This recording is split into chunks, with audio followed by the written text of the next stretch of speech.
Hi, panel members. Just wanted to let you know that I've taken you all off mute, and the speakers will remain on mute till it's their time to speak, but they can hear the meeting. So I think Sue's ready, so we'll start. Welcome everyone.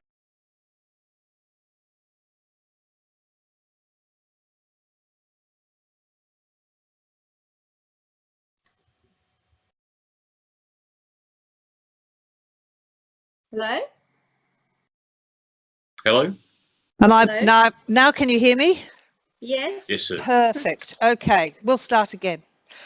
Welcome to the first video conference Georges River Local Planning Panel. This is the norm for all local planning panels throughout the state at the moment. I must have done about 10 of these with multiple different platforms, so it's always unique, it's always interesting, and we all have to be patient. As I said, my name is Sue Francis and I'm the chair of the panel. I'm currently sitting in Council's chambers in McMahon Street, Hurstville, but the rest of the panel members are actually not in the council chambers. They are wherever they are residing at the moment, but we're all online together. I'd like to take the opportunity to acknowledge the traditional custodians of the land on which this meeting is being broadcast, as that of the Bidjigal people of the Eora Nation. Now, we are streaming live, and as a consequence, we all have to be very mindful of what we say, even though we might get frustrated with the particular technology that we're using. Just be mindful that this is a live stream. You will all be muted except the panel members are not muted, so be mindful of that, panel members, when the dog comes into the room. What we will do is we have 4 items on the agenda and I have a list of speakers. Now what I will do first, however, is I want to introduce the particular panel members, and I have John Brockhoff, whose name you can see, Michael Levy, likewise name you can see, and Annette Ruhatis. And I'd like actually, first of all, each one of you, and I will name you and then you can identify yourself and declare any conflicts of interest. I'll go first. So Sue Francis and I don't have any conflicts of interest in relation to any of the items on the agenda. Annette. Annette Ruhatis, and I also do not have any conflicts of interest in relation to any items on the agenda. Perfect. John? John Brockhoff, no conflicts of interest. Michael Levy, Michael? no conflicts of interest. Fantastic. Thank you very much. Now we have 5 items. We have 4 items on the agenda and I have 5 speakers. The first item, just so as you don't get impatient, is 54 Lawrence Street, Peakhurst. Then we have 261 to 265 Princes Highway, Carlton. Then we have 4 Marine Dodd Crescent, Blakehurst, and then 120 The Promenade, Sans Souci. And we will go in that order. And as I said, I have people to speak on all those items, 2 people to speak on the first item. What we will do is we will go through each of these items. The panel may have questions of the speakers, and we'll try and do that without talking over each other.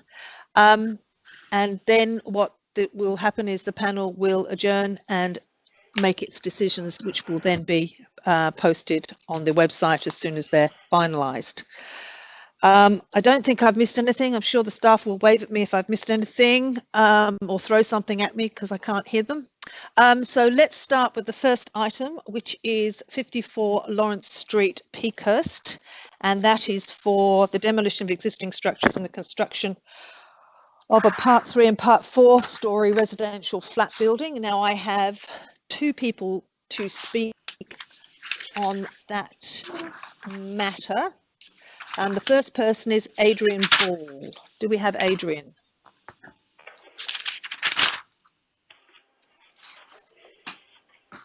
Adrian, are you there? Adrian? Yes, I just unmuted myself. Oh, fantastic. Thank you. It happens all the time. Don't worry about it. Okay, you're on. Okay, my first thing is that I'm very concerned about the accuracy of the submission regarding the survey information provided in the DA. I have discovered that the high side of 54 Lawrence Street at the property, just a minute, I'll just grab my notes. At the property number 65 Lawrence Street is indicating that the highest invert level is an RL of 41.26. And at number 54 Lawrence Street, the RL level is at 43.1, which is lower by 1.84 metres respectively.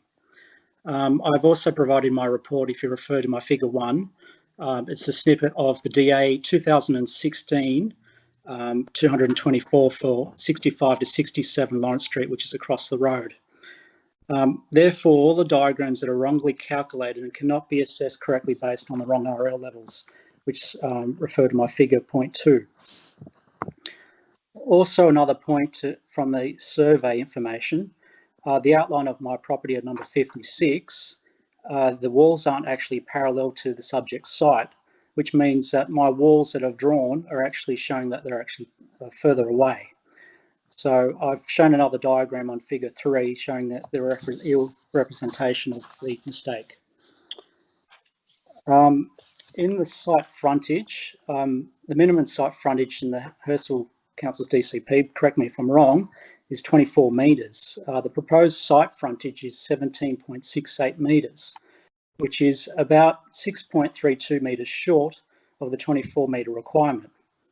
Significant shortfall will impact the landscape frontage of the street parking requirements and the open space requirements of between our buildings and the apartment building that's in between us and the proposed site. The Architectural Design Guide 3F, Visual Privacy, of 6 metres separation of habitable rooms. The proposal is less than 6 metres minimum separation. And because of the error of our outline of our property, it's actually excavated. It's increased more than what is actually shown. Refer to my figure 3. Also, I'm extremely concerned about the type A construction of the buildings proposing separation between our windows that are type C construction regarding the fire separation. The main point is that the basement car park is exceeding the ground line and should not be allowed because it's a major fire source feature.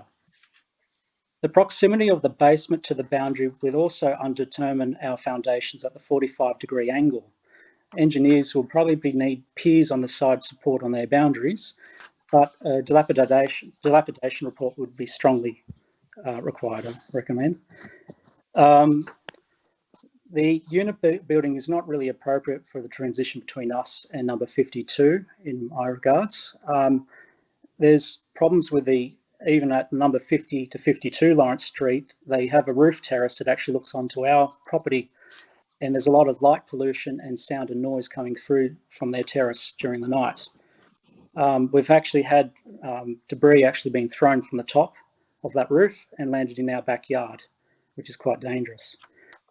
Also, the shadow west elevation diagram on the proposal of our property at number 56 is wrongly drawn. I've actually provided an elevation of our property. So the correction of the windows and the allocation of the actual ridges are all wrongly marked. So I cannot really assess of the actual impact to our solar voltaics or our solar hot water system, or even our skylights in our building. That's all. Thank you very much for allowing me to talk. Thank you very much. Do any of the panel members have any questions of Mr. Ball? No. No. Thank you very much indeed. Thank you. Thank you. The next speaker is Helen Borantis. Is Helen there? Can you hear me? Yes, absolutely, Helen. Thank you. Hi. I live in number 52 on the rear elevation, on the western elevation, on the corner here, and I also have. I would like some clarification on the finished floor level of the balcony and the planter box that is showing on the western elevation. I don't know, it doesn't seem to be quite clear to me, because on the survey it actually says that the finished floor level of the balcony is 39,778. And then when you look at the elevation, there's the ground floor level and the first floor level at 41. And I'm not quite sure. Then there's the finished floor level again below the ground level of 39,775. But that's the RL that they've actually given for the balcony floor level. And also, I think the panel will note the certain inconsistencies with this particular set of plans. and there's no contouring. Like I'm just thinking also with the bat planter box. Like I'm pretty confident that they can't build to the boundary with a planter box. Doesn't it have to be set back? I think it has to be set back, but I'm not sure. And the other thing that I just wanted to say was the overall height of the building is in excess of our building and the other neighbour, number 56. It's going to be way taller than both buildings, and I'm actually on the lower level, and this building is actually going to be taller than number 56 at the end of the day. Okay. There's a lot of issues that I can see. The privacy, like our bedrooms are just right where that balcony is and the planter box is. So they're going to stand 2 meters above us on their balcony and look straight into our bedroom. So, you know, it's a huge invasion of privacy on our behalf. And my daughter's bedroom, mind you, is on that side as well. So I would really like to have some clarification on how high that balcony is going to be from our ground level. And I'm not quite sure about the RLs on, there's something saying an RL of 40 where the planter box is. I'm not sure where they've taken that. Is that taken from the top of our planter box, or is that taken from the ground level? Because we've got planter boxes from our ground level on this side that are about 1,200 high. Okay. So, sure. Can I just ask, Helen, are you happy with the recommendation for refusal? Yes. Okay, thank you. Does anyone have any questions of Helen? No, thanks. Okay. Thank you. And thank you very much. Unless you wanted to say anything else? No, just that it's not appropriate, I think, for the, you know, the streetscape and everything. It's just, it's a bit, I think I would strongly recommend, if they're going to do something like that, do some duplexes or something that's a bit more appropriate. Saw the thumbs up from Adrian there. Okay. Yeah. Okay. Yeah. Thank you very much indeed, Helen. Thank you very much. Thank you. Now, we don't have anyone here from the applicant, do we? So no one's registered to speak. Okay, thank you for that. So that will be the end of the first item.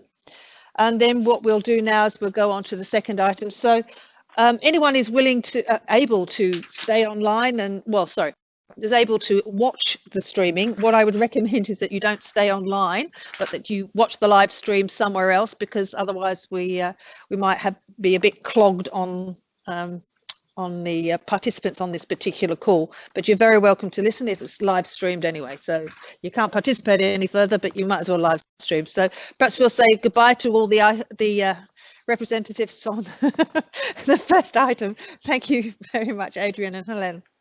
Thank you. And so we'll now move on to item 2, which is 261, 265 Princes Highway, Carlton. And I do have one speaker on this particular item, which is for the demolition of existing building, construction of a 5-storey shop-top housing development. I have George Batsakis. George, are you here?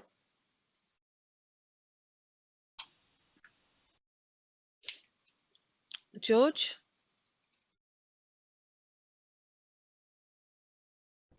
You might need to unmute something, potentially. Do we have George live somewhere, or has he dropped Yeah, off? I'm Oh. here. Can you hear me? Oh, fantastic. Yes, absolutely. Oh, great. Fantastic. Thank you. The floor is yours. Oh, thanks very much, Sue. Look, a few days ago, I made a submission. I don't necessarily want to go through all of that because it was probably rather exhaustive, but I've just prepared a quick script here, which, if you don't mind, I'll quickly read from. Yes, and that's fine. if the panel wants a copy of this, I can email it through to the Secretariat. So Thank you. firstly, thanks for the opportunity. And I'd just like to summarise some of the key points of the application that's before you. And that is to say that it's my understanding that the B6 zone was introduced to the north side of Princes Highway in around about 2016, 2017. And that particular zone of the Princes Highway captures a street frontage of nearly 450 metres and close to 20,000 square metres of land. And that land was identified and described as highly accessible location to the major centre. The intention of the zone was to see a revitalisation and betterment of the urban fabric and the commercial health of that section of the Princes Highway. I believe that it's fair and reasonable to say that the development proposal that's before you, with the component of shop top housing, meets the intent and the objectives of that B6 zone. Further to the December 2019 LPP determination, in about February 2020, we addressed several key aspects of the project, namely a considered reconfiguration to simplify and declutter the ground floor entry areas to the commercial and residential foyer spaces to the building. We relocated the commercial waste bins from the outside inside the building, so they work from a loading dock area. It's all been internalised. We've reduced the quantum of shop top housing on the upper levels down to 65% of the gross floor area. And importantly, we've reassessed the conveyance of stormwater free flow around the building through the site by way of 2 subfloor voids in a manner where the sophisticated flood model engineering shows that the flood risk categorisation is and remains low, and that the post-development conditions match those of pre-development conditions. I think that the February 2020 submissions, in a clear and considered manner, respond well to the design issues identified in the December 2019 determination. Council's development assessment team has recommended that the application be refused. It would appear, contrary to the flood modelling undertaken by our team and the results submitted, that it is their proposition that the development application has yet to resolve management of flood water, and thus the development as a whole is not suitable for the site. I consider that a very long bow that they're trying to stretch. I'm of the view that much modelling work has been completed to show that in flood conditions, the proposal performs well. It does not change existing flood conditions, and it does not significantly adversely affect its already flood-affected surrounds. The proposal matches pre-development conditions, which I believe is a key test in built-up urban areas. Any betterment of the modelling outcomes that we've undertaken can occur only with further open dialogue with council staff. Any betterment in the results will not result in any material change to the way that the building has been designed to such an extent for the officers to render it obsolete. Notwithstanding that the proposed uplift in the number of trees, the removal of one Indigenous tree to the rear of the site, much new communal space for the residents, possible and reasonable street parking restrictions and delivery times in and from Ecole Street, I forward that the development application has reached a point where the panel, subject to the usual and standard conditions that a development application of this size may attract, may now have comfort in being aware that this project is fit to be determined for the issuance of a development permit, and that notwithstanding construction code compliance and consent processes downstream of this DA that also pick up on flood management matters, any further and final resolution on flood management Council may seek may occur by way of conditions of consent that to this permit, as the panel may wish to determine. If the panel is of the view that this may not be possible, I'm not averse to the panel determining a deferral of its determination so that we can take further and appropriate discussions with Council's engineering team. So thank you for your time, and I'm happy to answer any questions. Thank you, George. One of the questions the panel did ask the staff beforehand was whether your experts in relation to hydrology and flooding had spoken in depth with Council's flooding engineer. And I understand that there have been conversations, but not necessarily sitting down and trying to nut out the solutions. Would that be fair? In a roundabout way, yes. My client has purchased the site in the last year or so, and I've tried to have those discussions, and the discussions have really sat with me. I have not been able to successfully bring, for various reasons, I suppose, and I don't mean this in any negative way, but in October last year, I tried to do it. Unexpectedly, to my unexpectedness, the proposal was rushed to the LPP prior to Christmas. I must say that some of the officers that I spoke to didn't really want to talk to me about it any further. It was really a question of talk to the LPP. I'm happy to bring all the parties together. It's been a bit difficult now, I suppose, because of the virus and travel restrictions, but more than happy to do it. Okay, so I think one of the things that was discussed was, I suspect, as is invariably the case, there is a solution. The consequences of what is an agreed solution is an unknown, i.e. what impact it will have on the built form that you're proposing, because I think there are potentially alternate desires for the solution, but it certainly is a matter where if you get your experts in a room or even in a virtual room, hopefully that could be resolved. So is it a matter that you would be willing to get your stormwater engineer in a room, virtual room, with the... Yeah, okay. Okay. Panel, any panel members have any questions they'd like to ask George? I do, Chair, John Brockhoff.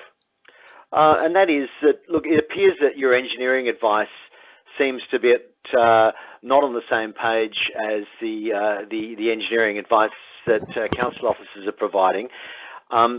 Ultimately, that seems to be at the root of the impasse, because the design treatments that your team are providing aren't satisfying council's understanding of the need to avoid impeding water flows across the site to the extent that they think they are advised is appropriate.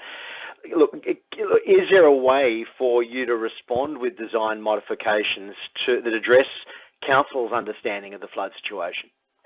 I guess it's much the same question that Sue was proposing, but putting it back to you, is it, can you respond to council's understanding of the flood situation rather than I guess reject the assumptions under which council's advice is received?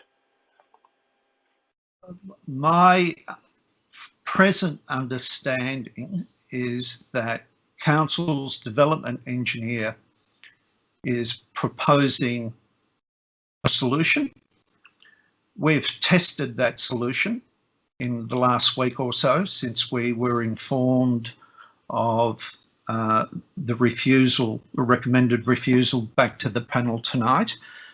The outcome of that test shows no difference or no improvement to the modelling that we submitted in February. Now, when I say no difference, I'm not talking in terms of small percentages, but any vast difference. The engineers are arguing, my engineers are putting forward to me, George, there's no difference. So the question here is really to sit with council's engineers in order to knuckle down on what is an acceptable set of numbers and an acceptable set of reference points. And as Sue mentioned, I can only think that that can occur with everyone around the table. Okay. I can't go back to well, I've had in the last few days rather exhaustive discussions and double checking their modelling, and you know, just short of throwing them under the bus, they are adamant that they've got it right. So we've got to get the engineers around the table, I think.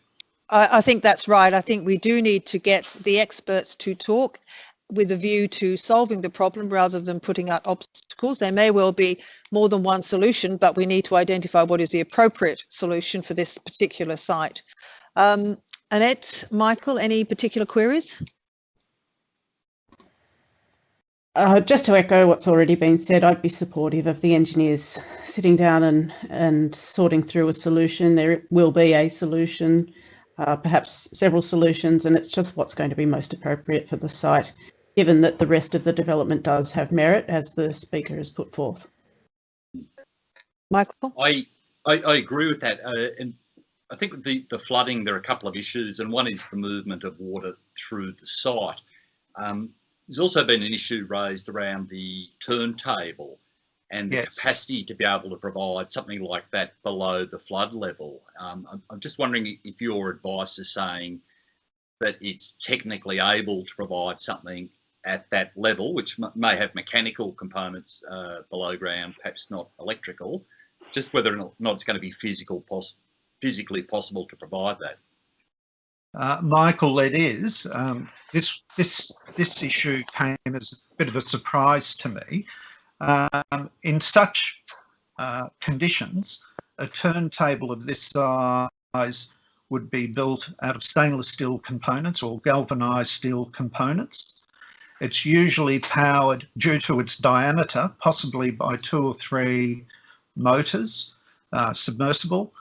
The power to that turntable would be in the order of 24 volts, which is the equivalent of 2 old-fashioned transistor radio batteries, with all the main voltage well above a waterline.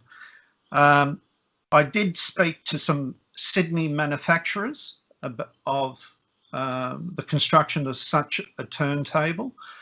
And I put to them, well, what would happen if the motors went down? They said to me, George, it's just a question of removing a lid and putting in a new $800 to $900 motor. So that's the extent of it. Thank you. I don't think it's really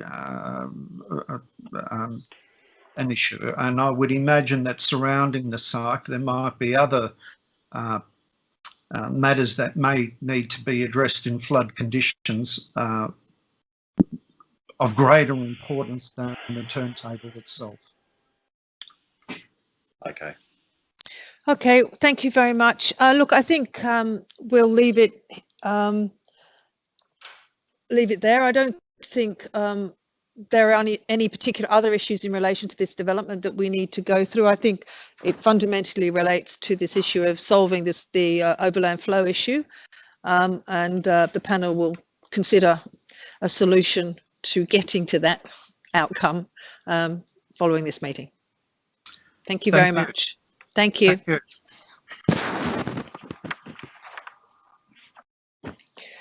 you. Okay, so now we're on to the third item, which is 4 Marine Dodd Crescent, Blakehurst. Now, do we have Gerard Teresi around? Gerard? Yes. Hey, fantastic. Sorry about that. Brave new world, Gerard. Brave new world. I know, and it's worse when you're old like me and not used to bloody all this stuff. I'm not commenting anything about that because I think I'm the same age. Anyway, off you go. Okay, am I? Yeah, you're Sue. on. The floor is Yes, sorry. yours. I didn't realise I was actually already started. So You are. You're on. You're live. I'm alive. I'm live. Thank you. Well, thanks, Madam Chair and panel members. I'm the consultant planner who was involved with the project, and as the panel be aware, the proposal is for a modification to a approved townhouse development comprising 7 units. My client purchased the site approximately mid last year, and after reviewing the plans, elected to make some minor changes and to improve the internal layout and amenity of the units. During the assessment of the application, there was a number of discussions which was held between the council officers and my client's designer, and there was some concerns about window detailing, and my understanding is now that's been resolved. There are some conditions on the consent which also further expands on those issues to ensure council's happy with that. As a council, it's a panel be mindful, they've got a very comprehensive report before them now, and it obviously is recommending approval, and we support that recommendation before the panel. We also note that the application was exhibited. We've got a number of adjoining properties right around us, and we were pleased to see that we actually didn't get any submissions, which we trust that's a positive reflection that the residents are generally happy with the design changes. The owner developer are generally happy with the conditions which have been recommended. There is a condition being condition 66, which apparently, from what I've been advised, there wasn't any discussion with, and there is a little bit of a concern from our perspective to that condition, which I would like to probably expand on if I could. Yes, please do. Okay, condition 66 relates to the rear where there is actually some previously under approved scheme. There was an area set aside for, when I say communal, wasn't communal in the context of being a active or, you know, sort of recreational space in terms of barbecue, as it was more landscaping. The owner felt it was probably more appropriate to maintain that landscaping in terms of its area as deep soil planting. And our landscape plan still shows that, but what he wanted to do, it was divide that landscaping within each of the courtyards, so it was actually part of the courtyards rather than being left in common ownership. So our preferred position clearly is for that condition to be deleted. Obviously, to keep landscaping there, there's not a question about not having landscaping. It's just that we feel it's probably more desirable in that rear section of the site for it to be given to the individual private open space area. So that's, other than that, that's the only other, that was the only, I guess, issue which we wanted to raise. So just so I'm clear, if we're looking on your drawing DA01, Yeah, which is the site layout, yeah. It's probably better. Sorry, Madam Chair. yeah, no, because I think that's the only plan we have to hand that shows the whole layout. Oh, you don't have the landscape plan? No, Oh, okay. That's a shame. I don't think so, unless I've missed it. Yeah, so basically, so that area where it's on the site plan which shows landscaping, Yep. you can see that the fencing is actually divided into 3 parts into that landscaped area. Yeah. If you get a chance, you do see the landscape plan. The landscaping is fundamentally divided up into, in terms of the green, into those areas. So, so it's still landscaping and deep soil landscaping.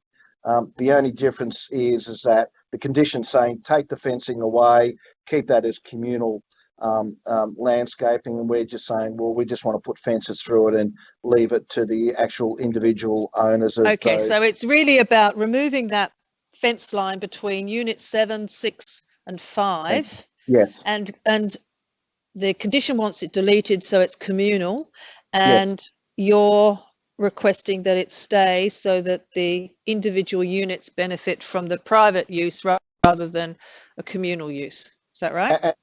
That's correct, and also from a macro perspective, the other units and surrounding properties would benefit visually from the landscaping, because it's not about removing landscaping; it's just about who owns it. Yeah, no, I understand that. Yeah. Okay, thank you. I understand that. Yeah. Any questions of Mr. Teresi? Just one question, if I may. Yes. Yeah, you can just. One of the benefits of not having a hard copy of the plans but having the electronic ones is I do have the landscaping plan. Okay, excellent. And can see that. And I think one of the other differences is it looks like the pool for Unit 7 is also pushing into what was previously that area as well. Is that right? No, I don't know if you've got have you got a copy of the original landscape plan or details of how that was structured? I've got the court approved plan. Okay. In front of me. Now I've got limited information, to be fair, to the panel. I'm relying on another plan which seems to indicate to me that the pool area was always in the private open space of townhouse number 7. And there appeared to be some landscaping in that, with some hard paved area. So the pool has always been in that low. The pool's always been in the private open space of townhouse 7, because there was a path running in between the pool and the landscaping, which is where it is currently at the moment. Okay. And in fact, look, Unit 7 may well have shortened a little bit compared to that plan as well. Yes, potentially, yes. Okay. Okay, we'll double check that when we're no longer live, and just double check those issues for you. Sure. I think the point is we understand your point. Look, at the end of the day, it's not. Look, if the panel's mindful to maintain the condition, we'll obviously, we'll live with the condition. But I guess the view was that we felt it was better in private ownership rather than in communal. It's not like it was ever an active area where people were going to be sitting down, on grass or having a barbecue on. And so it's still maintaining the objective as landscaping, and nothing prevents, substantial vegetation in that area. That's all. Okay, thank you very much. Thank you very much, Mr. Tracy. That would seem to be it. And we'll move on to the last item. Thank you very much. Okay. Thank you. Bye. See you guys. Bye. Bye. So for the last item, which is 120, the Promenade Sans Souci, I have Steve Querrin. Are you there, Steve? Yes, I'm here. Fantastic. The floor is yours. Yeah, I'm the applicant for the proposal, and we're just in support of the officer's report. The simple minor project in terms of providing a fire pump in the basement and new fire hydrant lines from the street to get fire upgrading to the building. The works proposed on the site all relate to construction works that occurred in 2000 to the building, so it doesn't involve removal of original fabric of the heritage item as such. And in terms of the conditions, in speaking with our certifier, they'd probably prefer condition 12 to be slightly adjusted to have just one boundary survey to be undertaken prior to commencement of works. That's condition 12. Condition 12. Yeah. That looks like to be a standard condition. I think it is. Yeah. I think it is. So there's no issue during construction. No, okay. Panel members, did you have any questions, particularly perhaps in terms of the finishes? Yes, I had one question.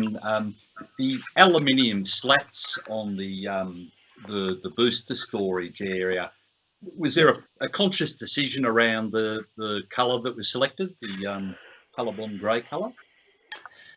Yeah, there's existing fencing between the units forward of the building line, and that is to match that colour there, and that's sort of located where the main driveway is to the right.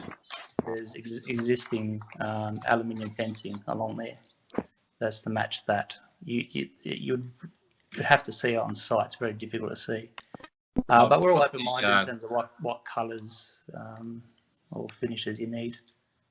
So that's what our heritage advisor has suggested to us. And is that fencing between the driveway and the unit to the left? Is that your? No, it's fencing. If you look at the plans, it's unit 3. It's where the main driveway is to the right. So unit 3, unit 5, there's some existing fencing, aluminium fencing there. And then within the development, all the courtyards all have similar fencing. So the strata plans wanting to keep that consistent aluminium colour theme throughout. Okay. That's all for me. Thanks. Anyone else? Annette?